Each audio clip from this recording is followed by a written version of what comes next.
আসসালামু আলাইকুম বন্ধুরা, সবাই কেমন আছেন? আশা করি সবাই ভালো আছেন আল্লাহর অশেষ রহমতে।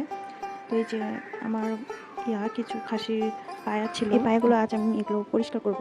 তো কীভাবে করি এত ভালো একটা ইজি ওয়েতে, সেটা আপনাদের সাথে একটু শেয়ার করতে আমার খুব ইচ্ছা হচ্ছিল। তো প্রথমে আমি একটা এই যে বলের মধ্যে এইভাবে নিয়ে নেব, নিয়ে ওটার উপরে শুকনো অবস্থায় কিছু ময়দা ছড়িয়ে দেবো, দিয়ে সব কয়টা আমি মাখিয়ে নেব।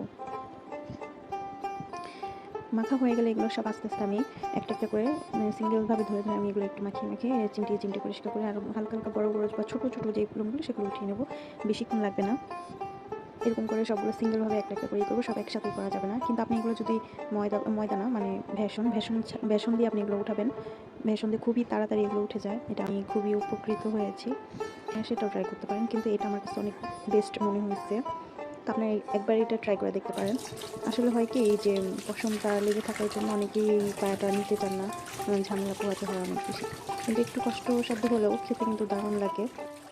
আর হ্যাঁ, এই ভিডিওটি দেখে আপনাদের একটু উপকার হলে আমার চ্যানেলটি একটু সাবস্ক্রাইব করে দেবেন এবং ভিডিওতে একটি লাইক দিয়ে দিবেন, যাতে উৎসাহিত পাই আরও নতুন নতুন ভিডিও বানানোর জন্য। এখন এগুলো আমি বটি দিয়ে কেটে কেটে নেব। সাইডে যে একটু হালকা ময়লা লেগে আছে ওগুলো কেটে ধুয়ে যে এখন আমি এই সবগুলো রাইস কুকারে সব মাখিয়ে রান্না করব। তো এটার একটা রেসিপি আমার বা ব্লগ অলরেডি আছে আমার চ্যানেলে। সবার ভালো লাগলে দেখে আসতে পারেন। আরও ভালো ভালো ভিডিও পেতে আমাকে লাইক দিয়ে উৎসাহিত করবেন। ধন্যবাদ।